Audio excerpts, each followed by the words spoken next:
সত্যিকারের দেশপ্রেমিক, জীবন বাজি রেখে চট্টগ্রামের মানুষের পাশে দাঁড়িয়েছেন হাসনাত আব্দুল্লাহ।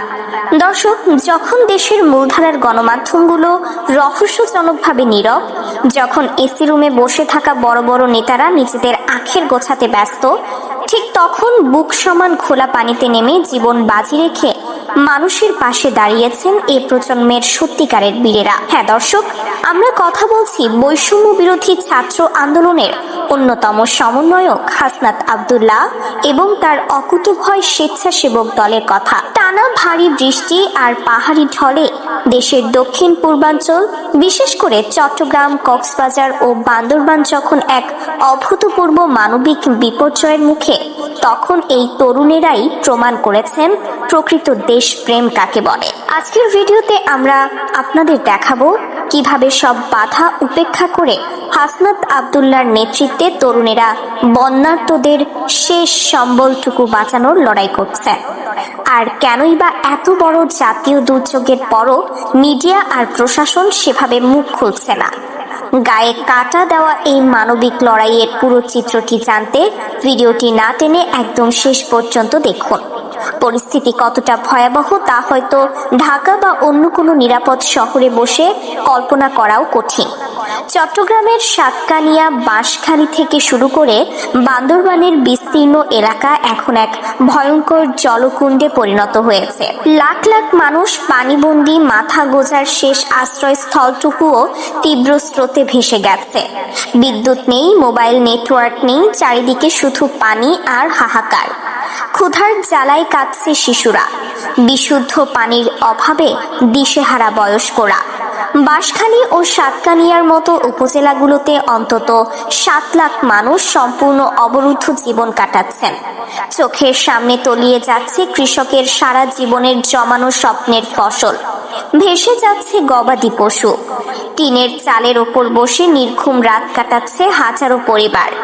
কখন একটি উদ্ধারকারী নৌকা আসবে সেই আশায়।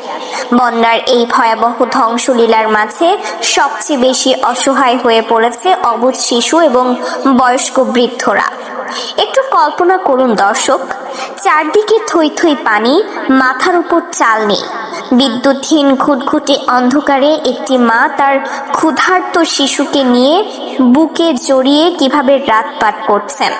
বিশুদ্ধ পানির অভাবে শিশুরা ডায়রিয়া ও কলেরার মতো প্রাণঘাতী পানিবাহিত রোগে আক্রান্ত হচ্ছে, কিন্তু তাদের হাসপাতালে নেওয়ার মতো কোনো নৌকা বা স্পিডবোট নেই। কাঁচা ঘরবাড়িগুলো পানির স্রোতে তাসের ঘরের মতো ভেসে যাচ্ছে। চোখের সামনে নিজের সারা জীবনের তিল তিল করে করে তোলা সংসার পানির নিচে তলিয়ে যেতে দেখে ডুকরে কাঁদছেন অসহায় পরিবারগুলো। রাস্তাঘাট, ব্রিজ, কালভার্ট ভেঙে চুরমার হয়ে গেছে, যার ফলে দুর্গত এলাকাগুলোর সাথে সারা দেশের যোগাযোগ ব্যবস্থা সম্পূর্ণ বিচ্ছিন্ন। কৃষকের গোলা ভরা ধান, পুকুরের মাছ আর গোয়ালের গরু সবকিছুই এই নিষ্ঠুর বন্যার জলে বিলীন হয়ে গেছে। যে কৃষক কয়েকদিন আগেও নিজের উৎপাদিত ফসল নিয়ে স্বপ্ন বুনছিলেন, আজ তিনি নিজেই ত্রাণের আশায় অন্যের কাছে হাত পাততে বাধ্য হচ্ছে।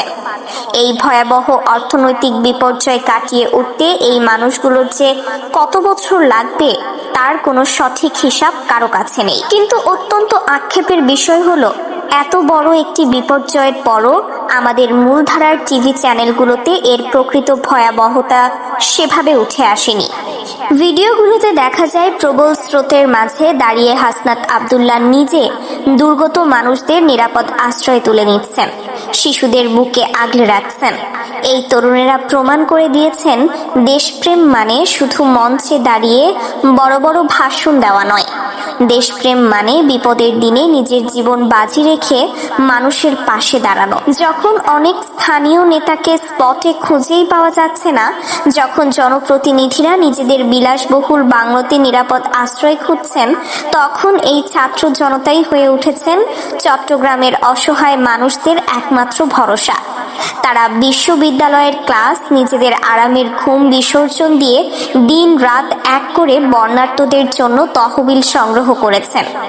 মানুষের দাঁড়ে দাঁড়ে ঘুরে যে টাকা তারা তুলেছেন তা দিয়ে ট্রাকের পর ট্রাক ত্রাণ নিয়ে ছুটে গেছেন দুর্গত এলাকায়। হাসনাত আব্দুল্লাহ এবং তার সহযোদ্ধারা নিজেদের জীবন তুচ্ছ করে যেভাবে এই দুর্গম এলাকাগুলোতে ত্রাণ ও চিকিৎসা সেবা পৌঁছে দিচ্ছেন তা দেখে প্রবাসে থাকা লাখ লাখ রেমিটেন্স যোদ্ধারাও আজ আবেগে ভাসছেন।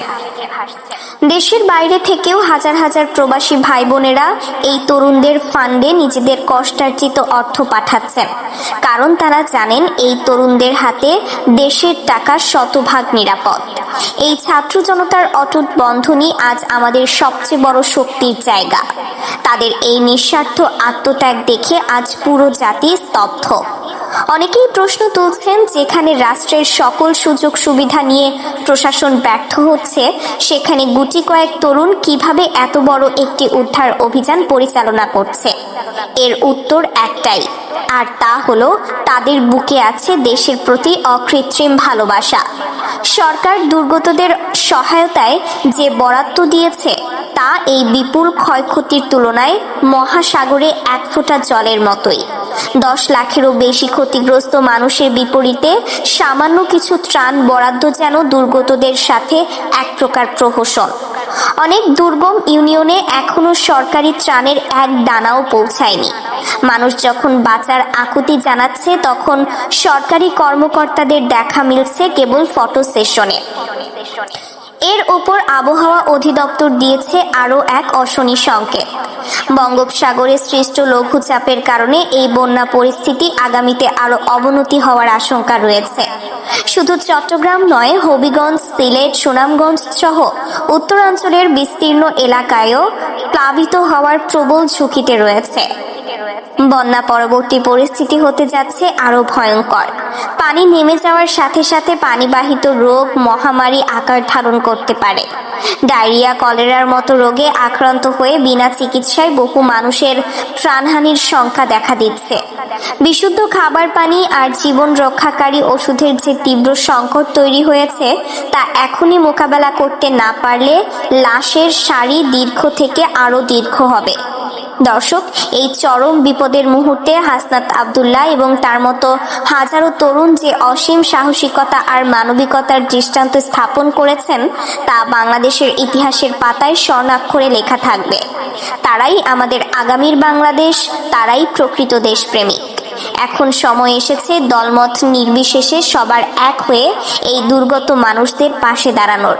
সরকারের পাশাপাশি দেশের প্রতিটি সামর্থ্যবান মানুষের উচিত হাসনাত আব্দুল্লাহদের এই উদ্যোগে সামিল হওয়া। দর্শক, জীবন বাজি রেখে হাসনাত আব্দুল্লাহদের এই ত্রাণ কার্যক্রমকে আপনি কিভাবে দেখছেন? দেশের এই ক্রান্তি লগ্নে তরুণদের এই নেতৃত্ব কি প্রমাণ করে না যে বাংলাদেশ নিরাপদ হাতেই আছে? আপনাদের অত্যন্ত সুচিন্তিত ও মূল্যবান মতামতটি অবশ্যই আমাদের কমেন্ট বক্সে লিখে জানাবেন।